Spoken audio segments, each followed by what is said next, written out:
kebanyakan orang menganggap hebat, mulia dengan banyaknya amal.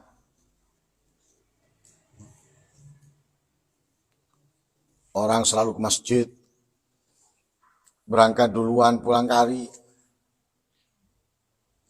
lalu rajin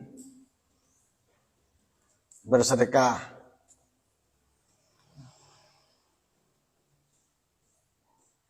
rajin membaca Quran dan lain sebagainya. Orang sudah beranggapan orang seperti ini orang yang hebat, orang yang mulia. Kenapa? Banyak kebaikan yang dikerjakan. Melihat orang yang sedikit melakukan kebaikan,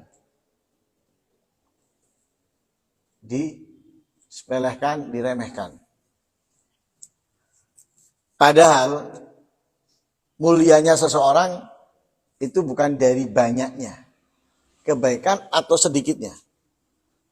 Tapi mulianya seseorang itu ketika hatinya plong, kosong dari dengki, dari iri, dari sombong, dari bangga diri, dan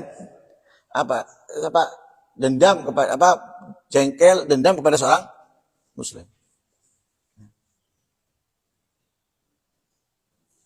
Orang yang banyak ibadah belum tentu artinya bersih dari itu semuanya. Orang yang sedikit ibadah, mungkin dia punya itu. Sehingga sedikitnya ibadah, akan tetapi dia punya hati yang bersih daripada sifat-sifat tersebut, dia lebih unggul daripada yang banyak. Yang banyak, nggak ada. Kenapa? Apa yang dia miliki dalam hatinya itu merusak ibadahnya. Tambah banyak ibadahnya, tapi itu masih ada dalam dirinya, ibadahnya nggak akan mungkin membuat dampak positif untuknya. Karena itu dikatakan dalam sebuah hadis oleh Rasul Shallallahu Alaihi Wasallam,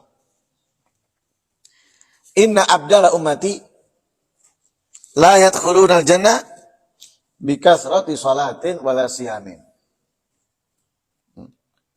Wali abdalnya umatku tidak masuk surga karena banyaknya sholat atau banyaknya puasa.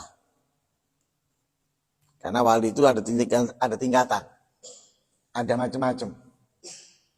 Ya, ada wali abdal, ada autat, ada aktop, ya, dan lain sebagainya.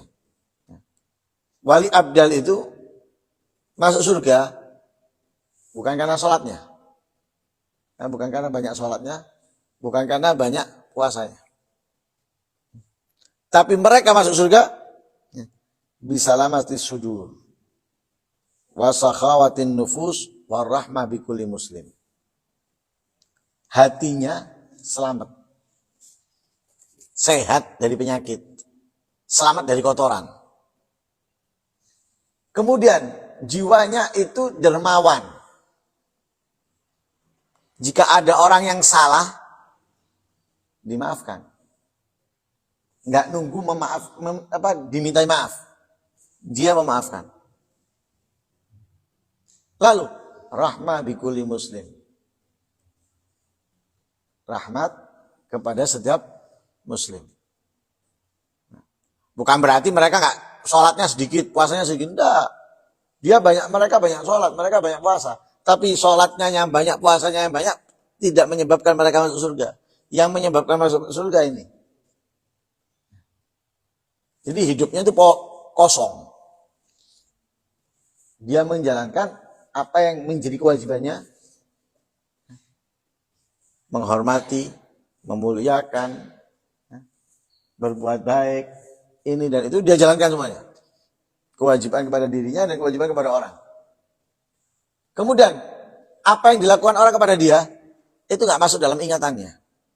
Gak masuk dalam hatinya. Lewat gitu aja.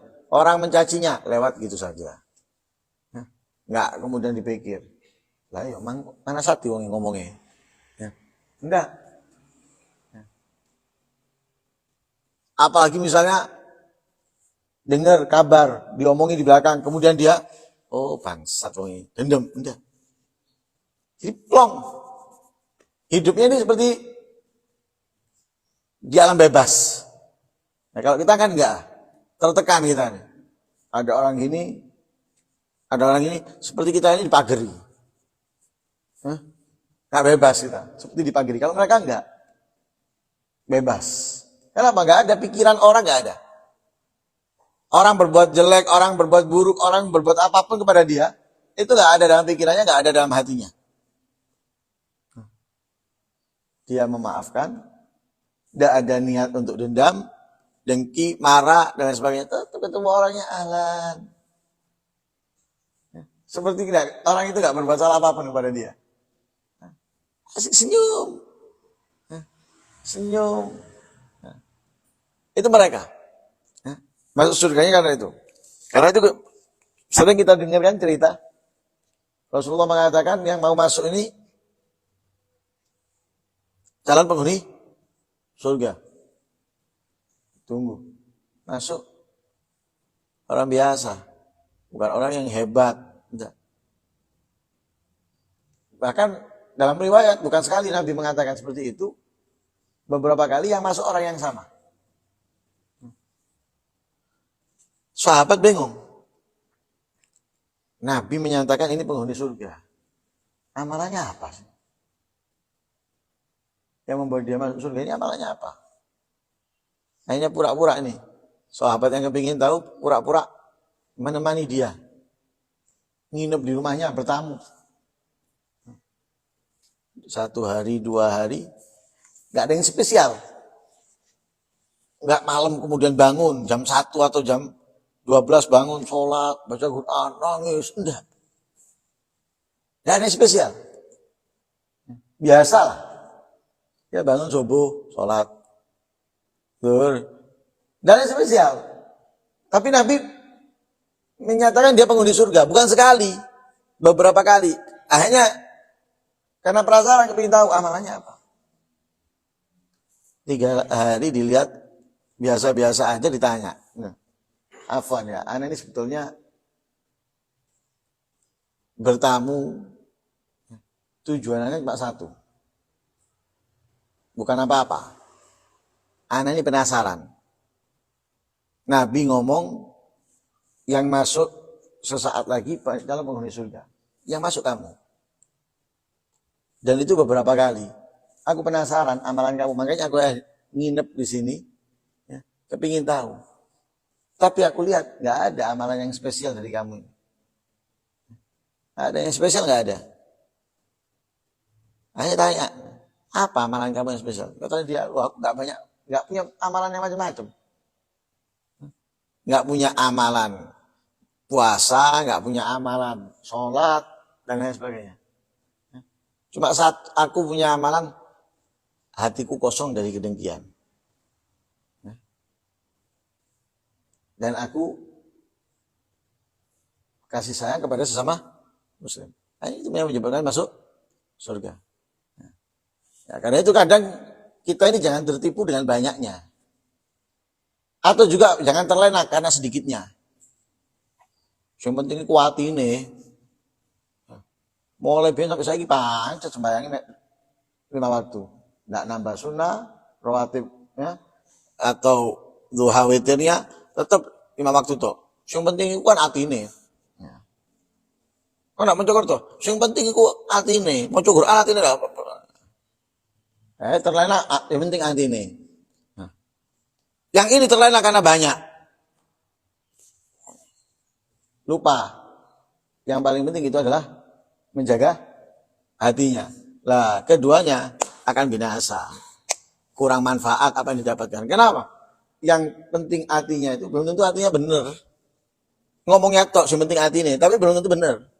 Bisa jadi sembayangin 5 waktu tapi ngilok wong kono, ngilok wong gini. Wis 5 waktu tok ngilok wong kono, ngilok wong gini. Yang penting hati ini. Itu biasanya orang yang malas. Orang yang malas jawabannya yang penting hati ini. Enggak, kita harus berusaha untuk meningkat. meningkat dan lebih banyak. Sehingga terisi waktu-waktu kita ibadah. Tapi bukan berarti kemudian kita lupa bahwa yang paling penting itu selain apa yang kita lakukan juga hati, yang itu menjadi tempat pandangannya Allah SWT. Dan amalan hati ini lebih unggul, lebih istimewa, lebih mulia daripada amalan zahir, anggota badan. Karena dikatakan oleh para ulama,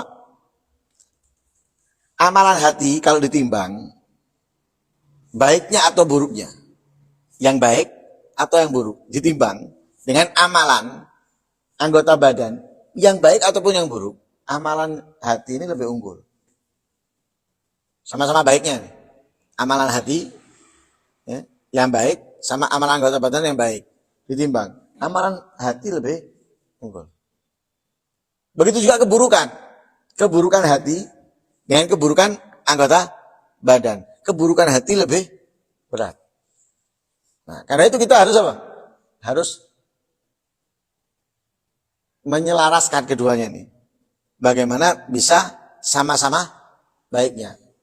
Dalam baik, luar baik. Jangan kelihatan bajunya baru, rapi, tapi awake mambu. Akhirnya apa?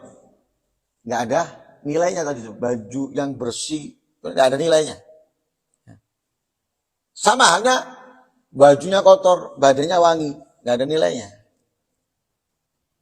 Badannya wangi, baru mandi. Bajunya kotor. Nah, supaya bernilai, kedua-duanya harus bersihkan. Badannya bersih, pakaiannya bersih. Nah, itu yang harus kita miliki. Nah, mudah-mudahan kita bisa membersihkan hati kita dari setiap dari kotoran-kotorannya, ya, dan kita ganti dengan sesuatu yang bermanfaat untuk hati kita. Amin. Allahumma amin.